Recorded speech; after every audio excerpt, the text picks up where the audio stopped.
घुसकोरी के सीरू स्थित आजसू कार्यालय में विधानसभा स्तरीय स्थापना दिवस बलिदान दिवस के रूप में मनाया गया। इस दौरान सर्वप्रथम गिरिडीह सांसद चंद्र प्रकाश चौधरी और विधायक सुनीता चौधरी ने वीर शहीदों के चित्र पर पुष्प अर्पित कर श्रद्धा अर्पित किया। इस दौरान कार्यक्रम में मौजूद सैकड़ों पुरुष महिला कार्यकर्ताओं को संबोधित करते हुए उन्होंने कहा कि सामाजिक न्याय और विकास के रास्ते में सरपट दौड़ लगाए झारखंड, यही हमारा प्रयास रहा है।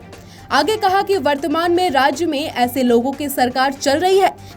जिन्होंने नरसिम्हा राव के सरकार में झारखंड जनमानस के सपनों को बेचने का काम किया। साथ ही कहा कि राज्य में भ्रष्टाचार चरम पर है, विभागीय अधिकारियों पर कोई अंकुश नहीं है। घुसखोरी के साथ बालू, लोहा, कोयला सहित खनिज लूट मची है, जिसका पिक्चर हमें देखने को मिला है, जहां पैसे की बरामदगी, जमीनों की लूट को लेकर मंत्री लोग जेल में हैं। आगे उन्होंने कहा कि हमारा राज्य एक समृद्ध राज्य के रूप में स्थापित होना चाहिए, पर ऐसा नहीं है। इसलिए अब हमें राज्य के चहुमुखी विकास के लिए जनता के प्रति समर्पित सरकार बनाने की जरूरत है, जिससे हमारे युवा बेरोजगार आत्मसम्मान की जीवन जी सके। सांसद ने कहा कि आजसू पार्टी बलिदान की उपज रही है और उसी दमखम और जज्बे की बदौलत रामगढ़ जिला को राज्य में अव्वल स्थान दिलाया। आज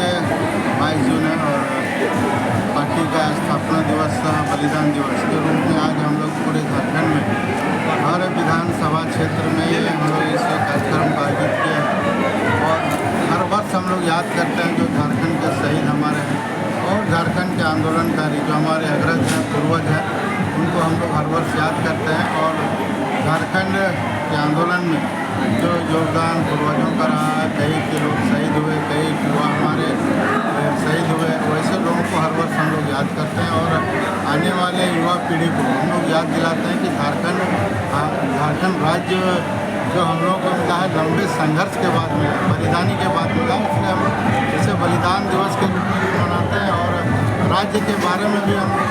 चिंता करते हैं, चर्चा करते हैं कि झारखंड अलग राज्य बनाते इसका विकास कैसे हो, यहाँ के युवाओं को कैसे अधिक से अधिक रोजगार मिले, राज्य कैसे आगे। सर, वर्तमान राज्य सरकार के बारे में आपने कहा कि आकंठ जो है भ्रष्टाचार में डूबी। आप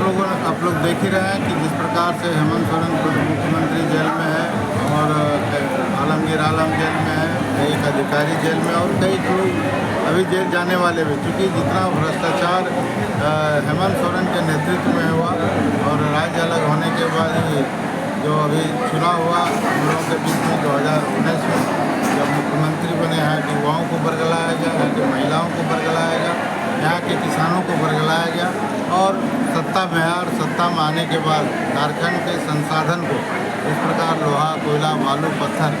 जमीन जिस प्रकार से लूटा गया, अधिकारियों के द्वारा जिस प्रकार से झारखंडियों के साथ अवैध वसूली किया गया, इसको आप लोग देख रहे हैं। इसलिए हम लोग चर्चा कर रहे हैं कि जो हम लोग का 2024 में नवंबर में जो विधानसभा चुनाव होगा, इन सारे विषय को लेकर फिर हम लोग जनता के बीच में जाएंगे और पुनः एनडीए का सरकार बने, इसके लिए हम लोग पूरी तैयारी हम लोग और संगठन को पुनर्गठन। सर, रामगढ़ में जो विकास की गाथा है, आपने कहा अभी कि वर्तमान समय में जो है सर, तो आगे इस विकास की गाथों को बनाए रखने के लिए रामगढ़ प्रक्रिया है और हम लोग विकास का काम काफ़ी तीव्र गति से जब से पुनः हम लोगों को नेतृत्व करने का मौका मिला रामगढ़ में, तब से लगातार हम लोग अभी विकास का कार्य हर गाँव में जो भी बचे हुए कार्य हैं उन सारी चीज़ों को हम लोग पूरा करने का प्रयास। रामगढ़ से शिव शंकर तिवारी की रिपोर्ट।